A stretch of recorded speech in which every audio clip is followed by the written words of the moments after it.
Julian Finney, Getty Images Naomi Osaka celebrates match point in her semi-final match against Karolina Pliskova during Day 11 of the 2019 Australian Open on January 24, 2019, in Melbourne, Australia.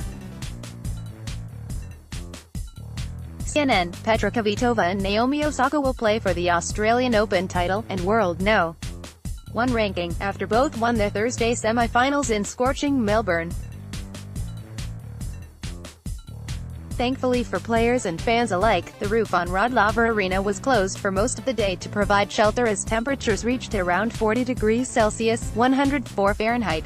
Osaka wins US Open. Red, Nadal through to semis. Kvitova was the first to progress, seeing off the unseeded, fiery Danielle Collins 7-6, 7-2, 6-0 before Osaka edged Serena Williams' conqueror, Karolina Pliskova, 6-2, 4-6, 6-4. Come Saturday, one of the duo will be a debutante Aussie Open winner, and will end the reign of Simona Halep, whose 48-week stay at the summit concludes Monday. The duel between fan favorites Kvitova and Osaka promises to be hard-hitting. The Czech, in particular, will take some stopping. Why? She enters the final on an 11-match winning streak and her record in finals is a remarkable 26-7. Visit cnn.com/sport for more news and videos. This, after the twice Wimbledon champion was lucky to be alive, following a home invasion in 2016 that seriously damaged her left playing hand. The hand will never be 100%. Saturday's showpiece is the first Grand Slam final Kvitova has reached since being stabbed. No hangover for Osaka. Japan's Osaka has admirably shown this fortnight there has been no hangover effect after she opened her Grand Slam account at the US Open last September, topping Williams. Indeed, Osaka became the first female player since American Jennifer Capriati in 2001 to win a first Grand Slam title and then make the final in her next major. She has passed each test coming her way, be it dealing with unusual game styles of her opponents or overcoming slight wobbles in matches. Even if the 21-year-old falls short in the final, and that is certainly not a foregone conclusion, it's highly unlikely that she'll stop at just one major hill to climb. Winning this semi-final against Osaka always figured to be a harder task for Pliskova, backing up her stunning victory over Williams on Wednesday. That encounter lasted more than 2 hours, far longer than Osaka's comfortable outing against Elina Svitolina. The Czech had less recovery time than Osaka, and recent history tells us that players who defeat Williams at a Grand Slam before a final struggle in their next outing. On the last 11 occasions, that player has lost 9 times. That said, Pliskova had all the momentum in the third, only to be repelled by Osaka.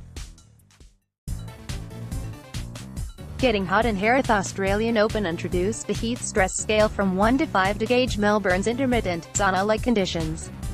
5 can lead to the roof being used on covered courts. Kvitova and Collins began outdoors with a 10-minute break scheduled between the second and third sets if it went to a decider, but at 4-4, the index reached 5 and the roof was utilized. Kvitova certainly didn't mind, while Collins, who is used to similar weather given she hails from Florida, said if the match started with no roof it should have finished like that. Early deficit for Kvitova. Kvitova fell behind by a break at 3-2-2 but grabbed it straight back on her 5th break attempt. Collins, the latest unseeded women's semi-finalist at the Australian Open, somehow reached the tiebreak despite serving under 40%, but Kvitova blew open the tiebreak and once that was done, completely relaxed. She has now won 22 straight matches at Grand Slams when claiming the first set.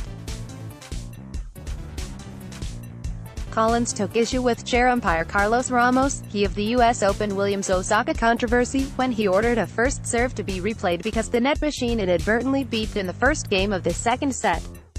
The same thing appeared to happen prior to the world number 35 striking her next serve, yet there was no let played. She was later broken and Kvitova ultimately cruised into her first Grand Slam final outside Wimbledon. By her own admission, struggling at Grand Slams last season, the opposite of her play at WTA events, Kvitova ended that hoodoo. Early momentum. Osaka appeared to be cruising in her semifinal. 59 straight times she has won matches when collecting the first set, so the odds swung in her favor following her early gains against Pliskova. It got even better for Osaka when she broke for 1-0 in the second. However, the Japanese-American, who lost to Pliskova in the Tokyo final last fall, temporarily blinked and Pliskova pounced for 1-1. Pliskova's big serve was constantly under pressure, but Kvitova's compatriot hung on and eventually got her reward by breaking Gwen to second.